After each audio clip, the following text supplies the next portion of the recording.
I like to not just give the off-season break, which is the 2 weeks, and then, we've talked about this before, 2 weeks off completely, 2 weeks of one thing a day, hopefully not swim, bike, or run, and then 2 to 3 weeks of 5 days a week of training. But what I also do throughout the season, because our racing seasons are long nowadays, there's so many races out there, that you want to take mini breaks throughout the season. So that being said, if we're talking about an athlete doing an Ironman, I would always give them a full week, maybe 2 weeks off after the full Ironman, and then building back up again. And that's why you need enough time in between races. Welcome to the Bek and Siri Show. And here at Team Sirius Tri Club, it's not just about swim, bike, run. It's about who you become. On our show, we don't just talk to you about swimming, cycling, and running. We talk about mindset. We talk about fearless authenticity and being your very best self.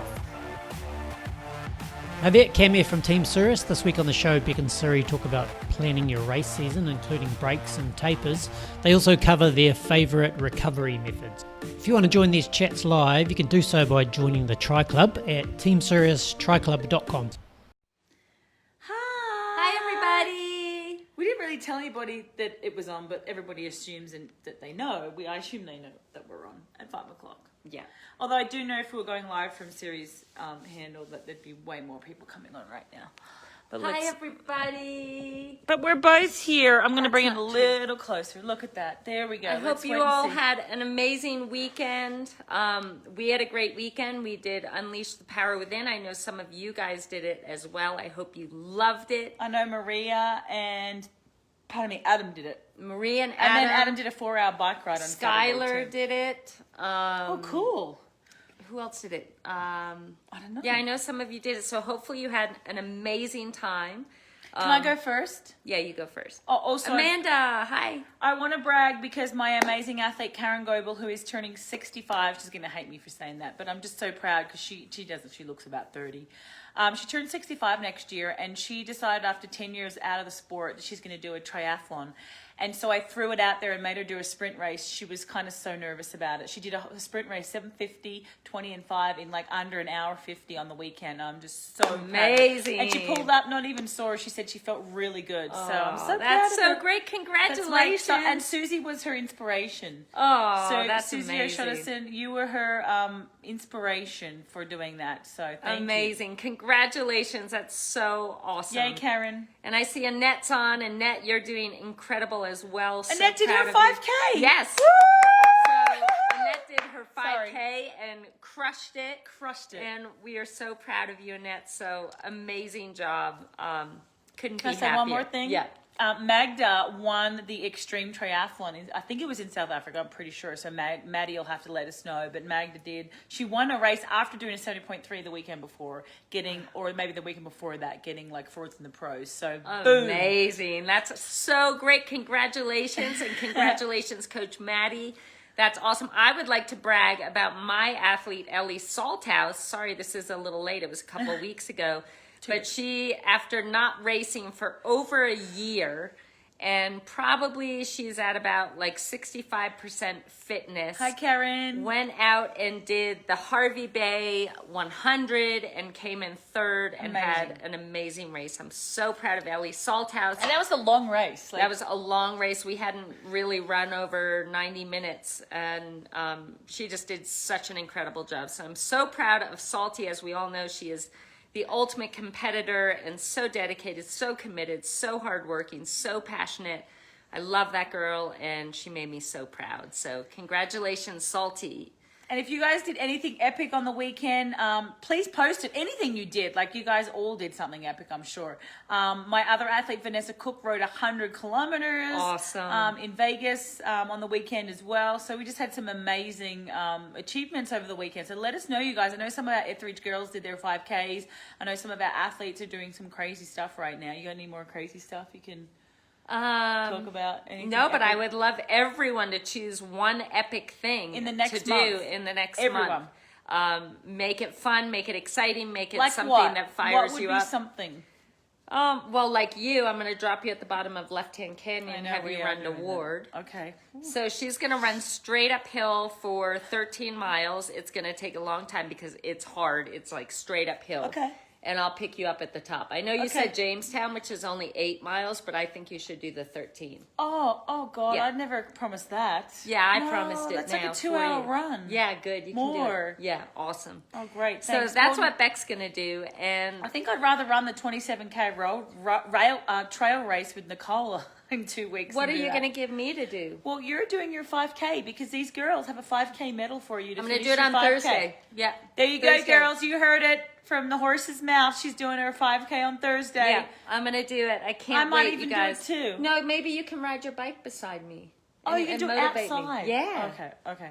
So some of my guys are doing a 100-mile race, ride.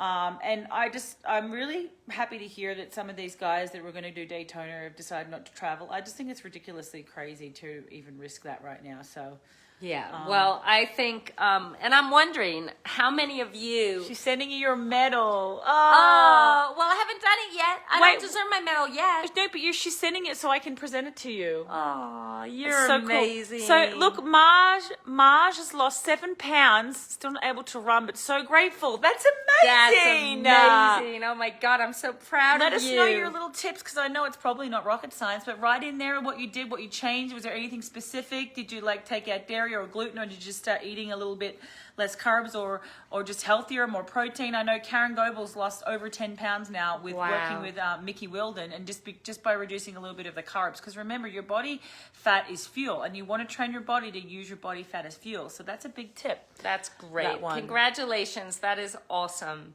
Oh, I didn't know that. Florida got cancelled in December. The 70.3 got canceled, but Daytona is still on. Okay. Well, So that's a those little of crazy. you, is there anyone doing No sugar, Daytona boom. that's still going to Daytona? Please I'm double mask wondering. and be really, really Yeah, careful. please be careful and take good care of yourselves. So Marge is saying she cut out sugar. There you go. It's not Amazing. rocket science, is it? It's just simple Great stuff job. Like that. Oh, Yeah. we're so proud of you. I bet you're feeling amazing. That is just awesome. Siri, give them some tips we were giving today to some of our guys. And for us, it's kind of common knowledge, but some people don't know a lot about this. Just while we wait for questions, please, guys, post your questions. But we were talking today to a friend about helping her along with her health for peak performance and just some little tiny things that we do. Like what, obviously no sugar. We don't have any dairy really. We do sometimes have a little bit of brie. And I have 1 glass of wine every like second or third night. Siri doesn't. She's I don't drink completely wine alkaline. or coffee anymore. No because- sugar. She doesn't have Yeah. coffee. I don't eat any meat. I eat fish. But really cutting out the dairy and the gluten has been a big one. And we don't really eat sugar anyway. I used to have massive sugar cravings when I was racing, probably because I was most of the time it can be from a protein deficiency, but never have that anymore. So give them some little So tips, I would say biohacks. my 3 tips of staying healthy, like the key is you want to keep your body alkaline because if your body is acidic, it leads to disease and sickness and stuff like that. And it's not that hard to keep your body alkaline, but And it takes cancer can't discipline. survive in an alkaline body. So That's right. So here are some things for alkalinity. Wake up and the first thing you do is drink celery juice. glass of water first. Okay. Well, I do anyway. okay. Yeah, I mean, glass of water. Well, between the glass of water and lemon, which was my second thing, and celery juice, those 2 things in themselves are going to just help you so much as far as reducing inflammation, keeping your body alkaline, keeping you regular. So, Why did you look at me when you said that? because you said that Keeping earlier it to our friend. regular. It really does, though. But It so the does. first thing is what I am doing now is wake up and have your celery juice. Now Beck and I Well, used the to first make. thing you do is your gratitude. Oh yeah, actually. gratitude. Okay, but we were talking Okay, like sorry.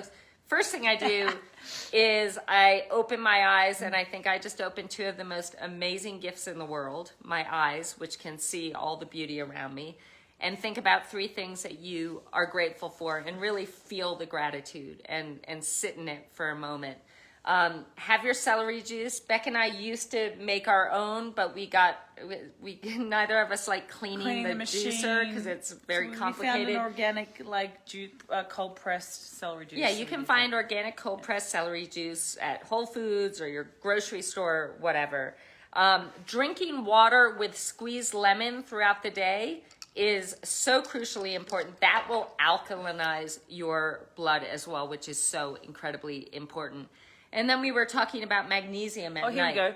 This is our night, and I know we've talked about this before, but really quick, this is our night routine. Tell them what happened with my melatonin.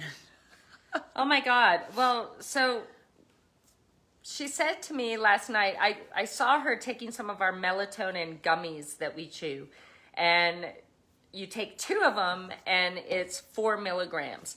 But there's another bottle. It's 5. Oh, 4. Yeah, 4.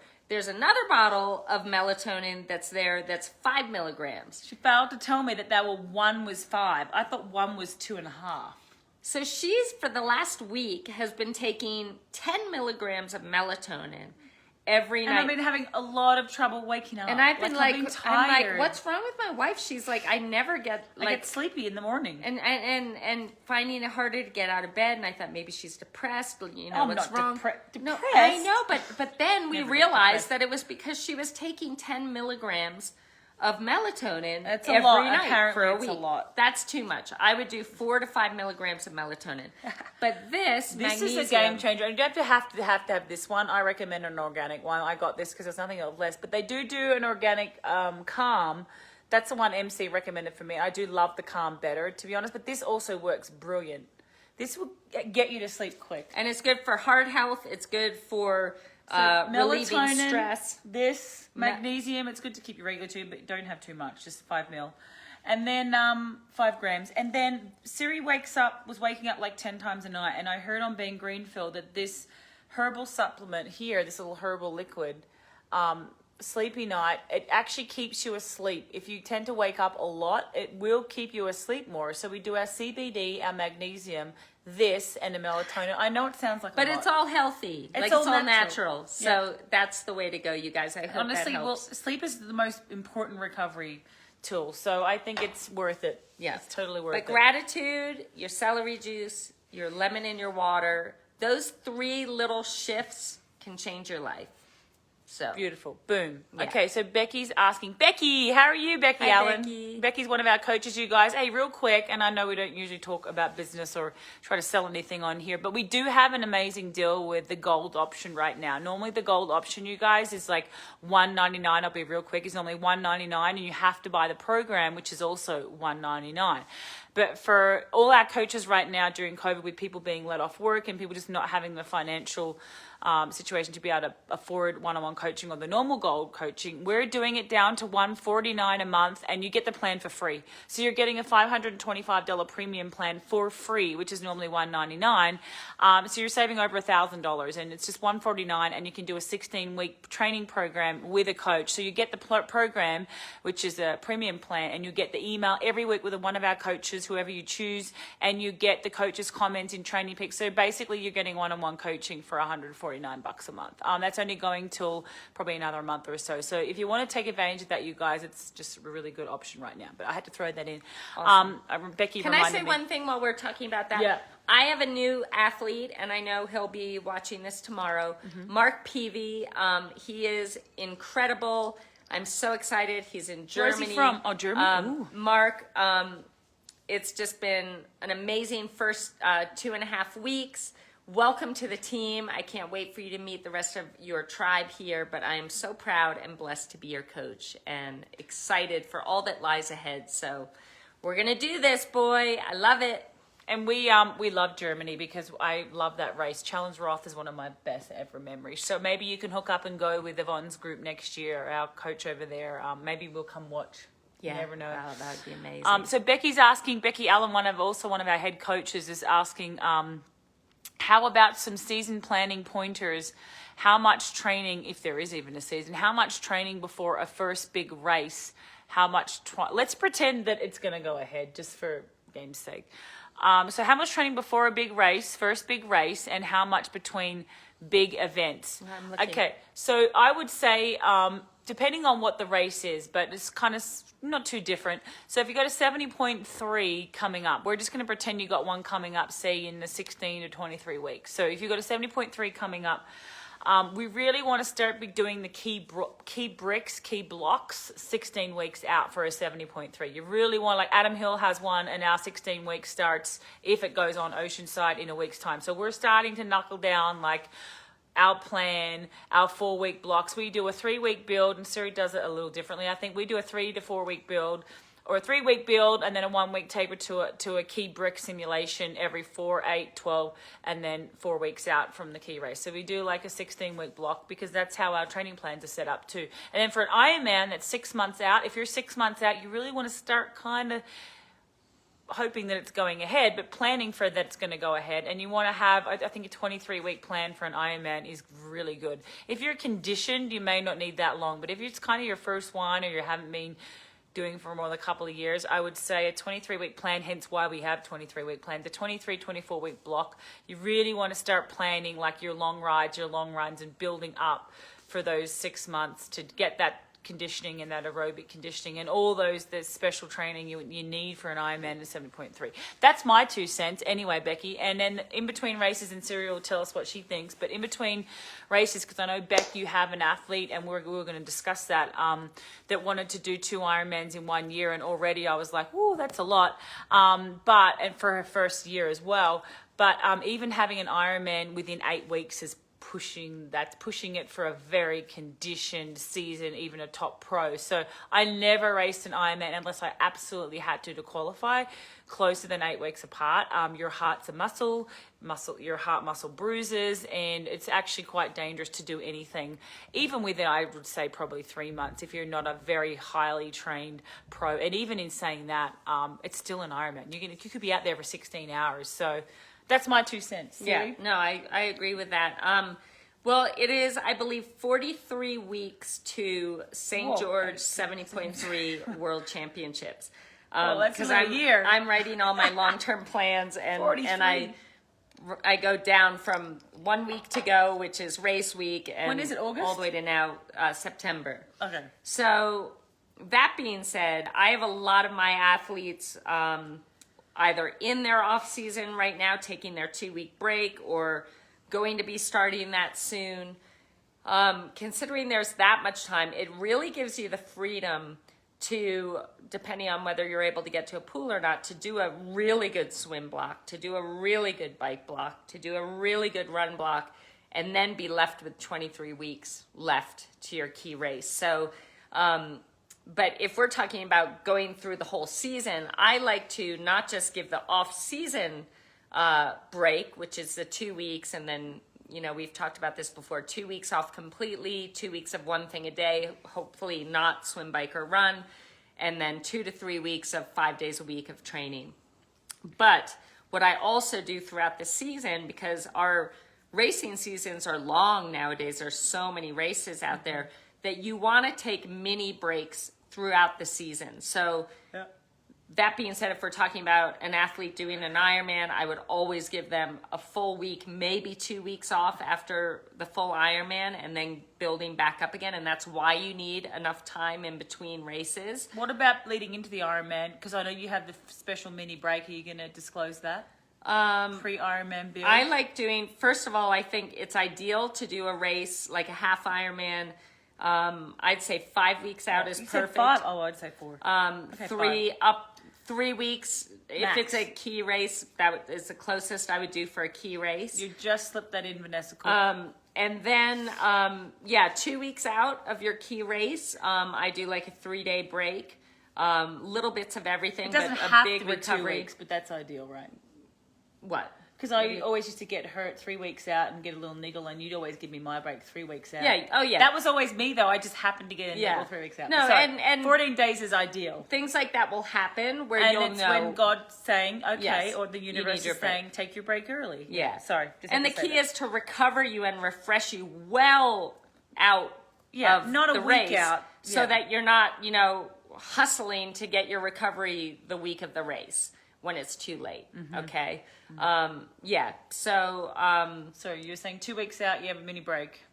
2 weeks out or 3 So weeks, what somewhere would that within be? there. What would the mini break be? Because this is good. Like, 1 day off completely. 1 day of just a swim.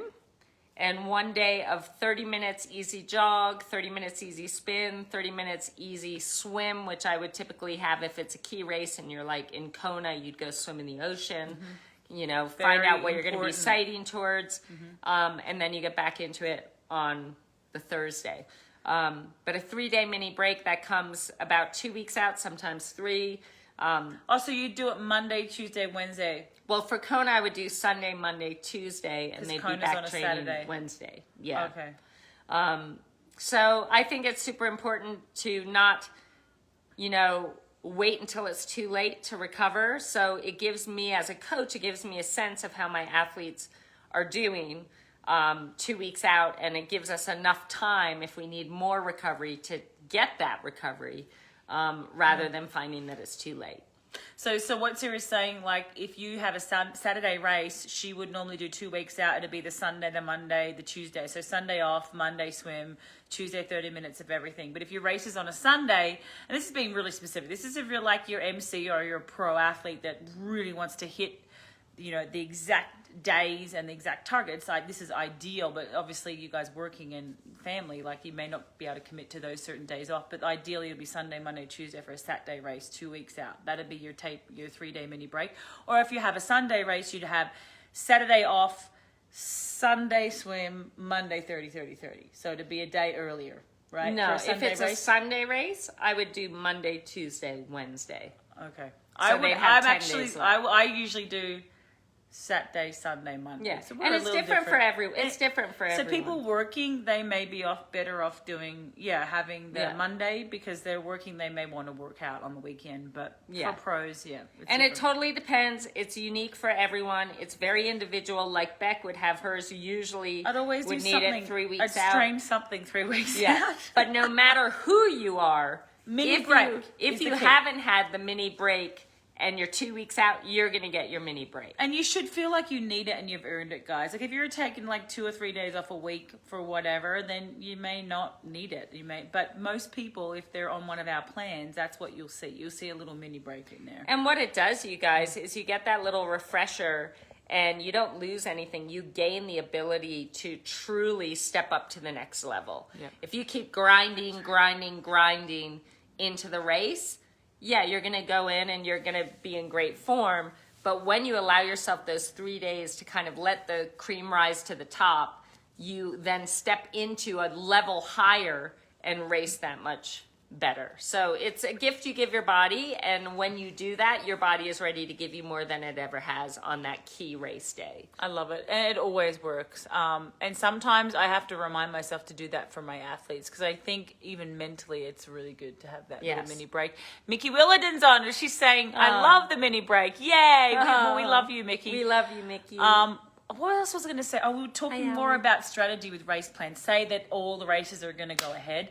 Like, I really want to reiterate Ironmans back-to-back and newbies coming into the sport, wanting to do, like, we get excited and they're like, oh my God, race season's going to be on next year. I'm going to do 2 Ironmans, and I'm going to do a marathon, and I'm going to do a half, and I'm going to do 4 Olympics. Like, I think if you're Olympics, fine, you can recover pretty quick. Even a marathon, if it's just a plain marathon, that's still like up to 4 hours, maybe more of running. That's still really hard on the body. But 2 Ironmans in your first year, you're kind of pushing the envelope. Siri, can you give us more tips on, like, just planning? Because I do think doing smaller races leading up to a bigger race is great. But, like, what would your advice be for someone who's never done a marathon, never done an Ironman, and they're going to go in next season, they're so excited to get into the sport? Like, what would be the best way to plan for their season?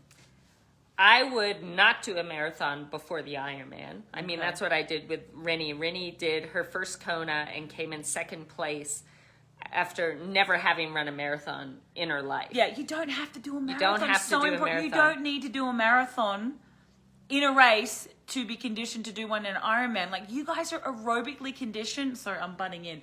But you're aerobically conditioned on the bike. You're riding 5-6 hours if you're on one of our plans. You damn should be. You're getting the aerobic conditioning. You may not get the pounding of 4-hour marathon in your legs, but you're going to get that because you're doing the intensity on the run. So don't ever think you need to do that. Sorry, Yeah, absolutely. So Rinny, like I said, she'd never run a marathon in her life. And her first marathon was at Kona in 2009. What'd and she came run? in second, and she ran 2:59? 2:58. Okay? Boom! So really, you don't want to run your body down. So what I would do if I was kind of just getting into this and wanting to do an Ironman, I would have your whole focus.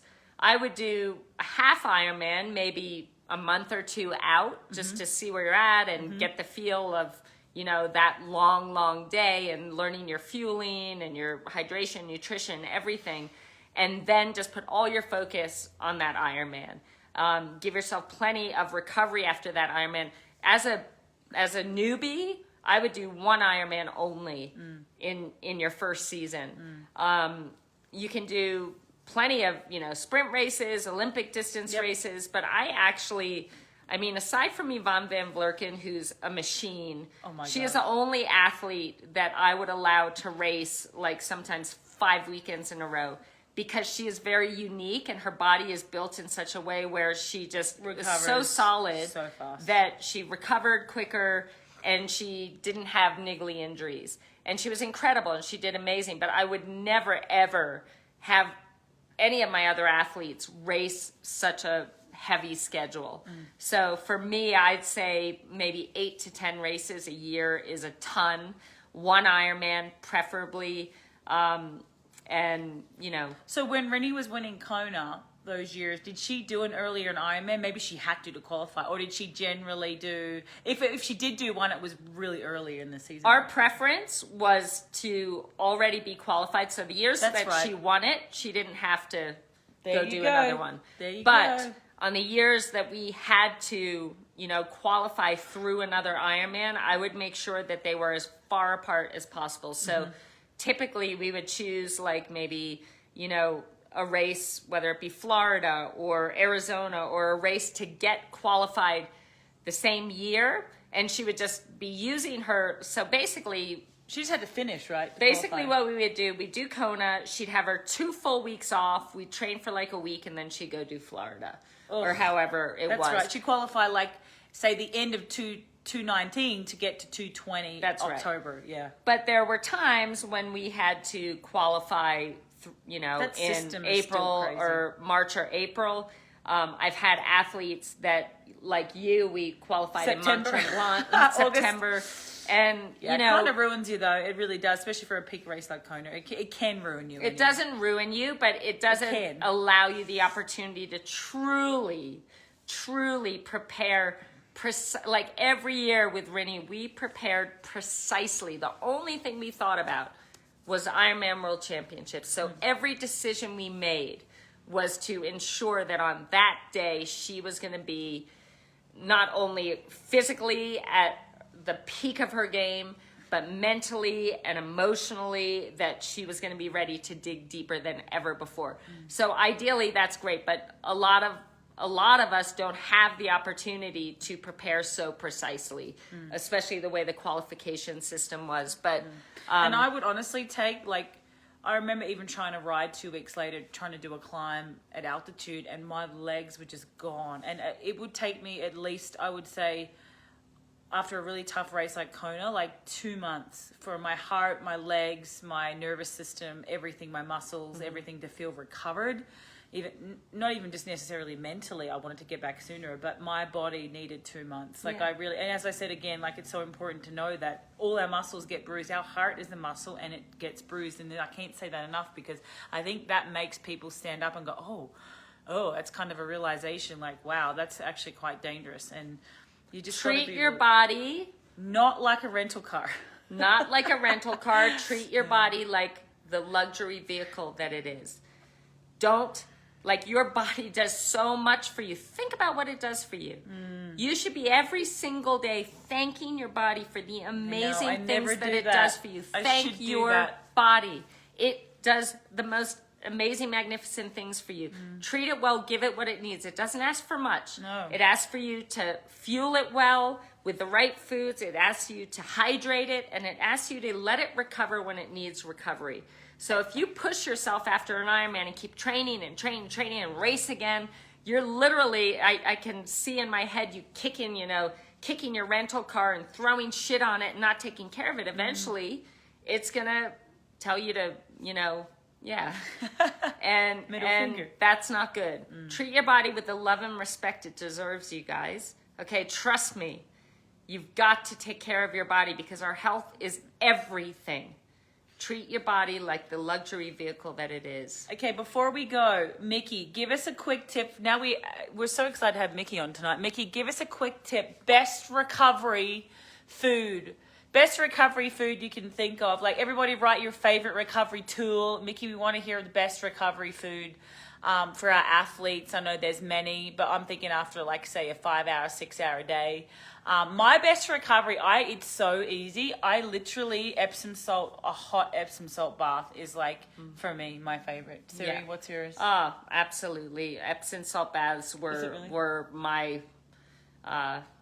I did it after every session. I do it after a morning swim. I do it after my midday. Did you? Oh yeah, I took like 3 Epsom salt baths a day because that's all we had in Switzerland to help us recover.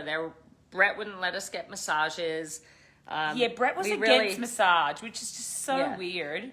Like, he was allowed to go get massages, but we weren't. Epsom salt baths, the best. Okay, and I do, and as much as Normatec and Hyperice are our sponsors, they are a godsend. That vibration, that what's it called? The Hypervolt, but the Viper roller, the vibration just makes a massive difference when it's vibrating to your recovery.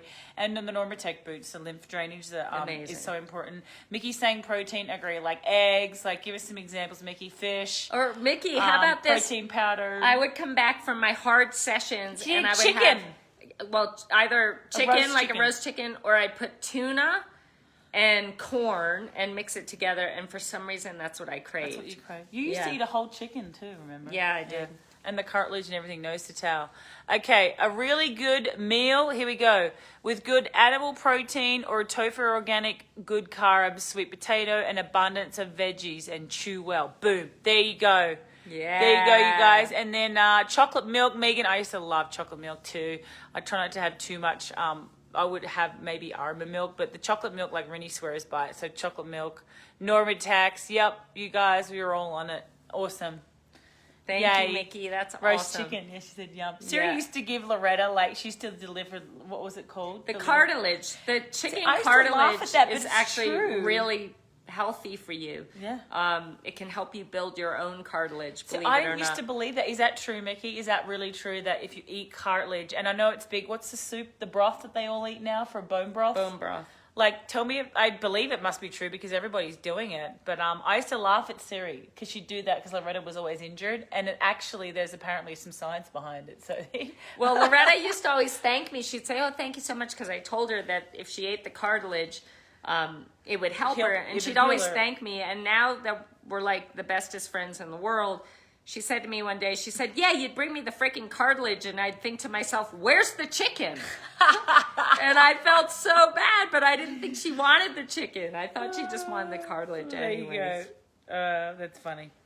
Well, you guys, we're going to say goodnight. There's no more comments or questions. We're just so grateful. There's like 16 people on tonight. That's amazing. Awesome. You guys are amazing. And thank you, everyone, for tuning in.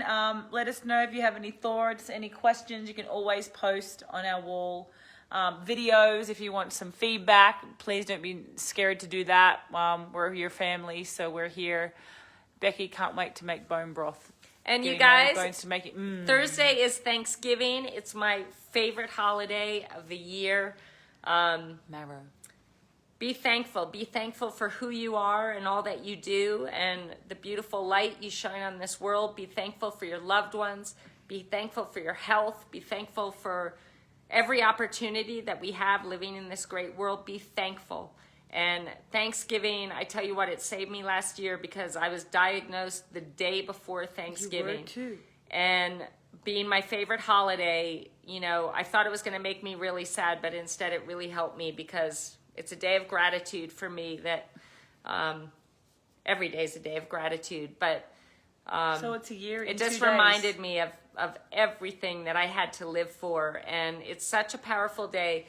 Be grateful. Show your love. Show your appreciation for the people around you. Show your love for your life. Show your love for you and your body and all that it does for you. and just be grateful. It's the most powerful feeling in the world, the most powerful emotion, and the most powerful way to live. And we love you. Radler Mendoza's on, Jillian's on, Mickey, Becky, Skylar, Nikki. What are you doing awake? Annette, we love you guys. We love you guys. Thank you You're so much for amazing. coming on.